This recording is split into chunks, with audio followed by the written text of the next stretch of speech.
Greetings, mortals, and welcome back to Mathamancy 101. Today we are going to talk about the multipliers that are added on top of those dice rolls from before. So we're going to make the assumption that you actually are not sending leaderless armies to their doom into mountains and across rivers, and so now all of a sudden your stats become relevant because you aren't dealing 0 damage. So the first stat that's important is governed directly just by your technology level, and that is sort of the base multiplier of each unit. Each unit in each phase of combat has their own multiplier, and they do a certain amount of damage. So infantry, as you can see, have decent multipliers for both. Cavalry are basically non-existent in the fire phase until very late in the game. Their shock scores are reasonably good, however. And then the artillery have a pretty decent fire score. It is important to remember, though, that in the back row, artillery will only do half damage. So this is actually more like a 0.5 under normal usage. So they'll do half the damage that they otherwise would. But they are in the back row, and thus they're dealing that damage in addition to the damage that's being done by the front row. Okay, so that's the first thing, is just these little numbers here. That's what they mean. That's what they represent. Okay, so the next thing is morale. Now, morale determines both the maximum amount of morale that your unit has, so you can think of that as their max HP to an extent, because a battle is usually won when one of the sides retreats, not when they are exterminated. So this is your HP bar until retreat. In addition, however, it also determines the amount of damage that you deal to the opponent's morale, because you deal damage based off of your max morale. Okay, your morale damage is dealt not from a specific number of casualties, but because of your morale compared to their morale. Okay, so if you have 50% higher morale than them, in addition to having 50% more HP, you will also be dealing 50% more morale damage to them. For the same number of actual people dying, you will be dealing 50% more morale damage. So things get very one-sided as your morale values get higher. Okay, military tactics is just a direct, it's directly divided into your damage taken. So at the base value of 0.5, you take double damage from all attacks. And as it goes higher and higher, it divides it by a larger and larger number, so you end up taking less and less damage as time passes. Military tactics is gained exclusively from technology, and from our next stat, which is discipline. Discipline does a couple of things. The first is that it just passively increases all damage that you deal, both actual physical damage of injuring and killing people, as well as morale damage, but it also reduces damage taken. Okay, so this also reduces damage taken in the same manner. So you'll deal 5% more damage, and you'll take less damage as well. So you'll take fewer casualties with higher discipline. In addition, you'll deal more damage. So discipline, as you can see, is sort of the god tier stat, but we'll get into discipline a little bit later. We'll get the comparative notes first. We have one more thing to talk about, which is combat ability. So combat ability is very simple. It's just a flat percentage increase to the amount of damage that a specific unit type does in combat. So if you have 10% increased infantry combat ability, your infantry will deal 10% more damage.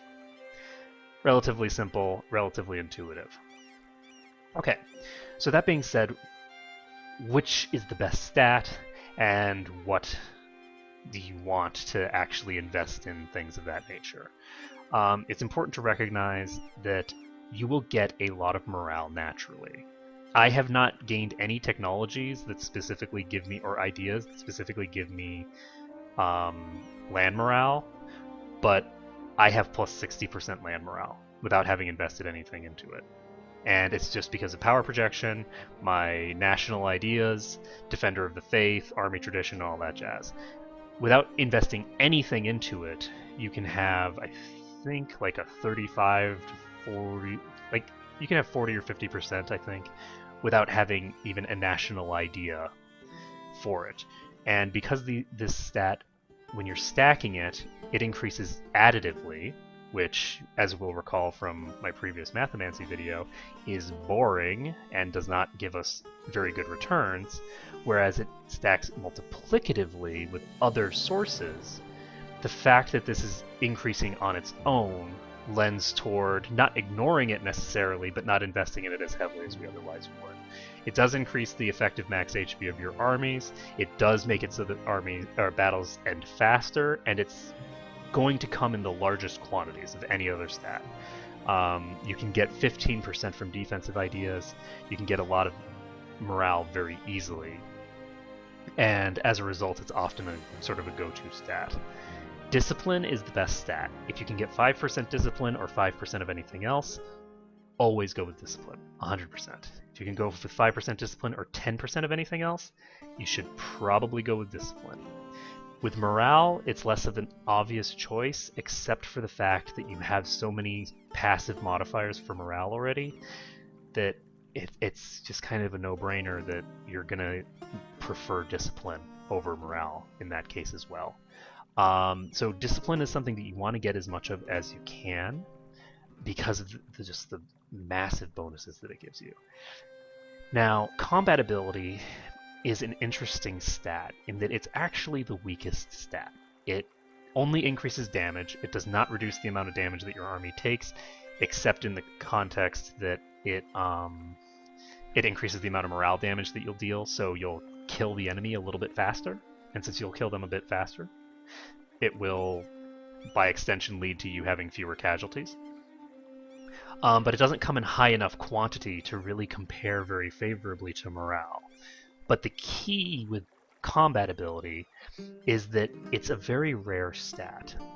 So any source of combat ability that you can get is stacking multiplicatively with the much less rare discipline and morale stats that you're going to be accumulating naturally over the course of the game. If you naturally accumulate 15% discipline and 60 or 70% morale over the course of the game, increasing those bonuses by much isn't really that effective, but increasing your combat ability is actually really, really good. So it's one of those things where you just have to kind of pay attention to what modifiers you have and figure out sort of the best thing to do.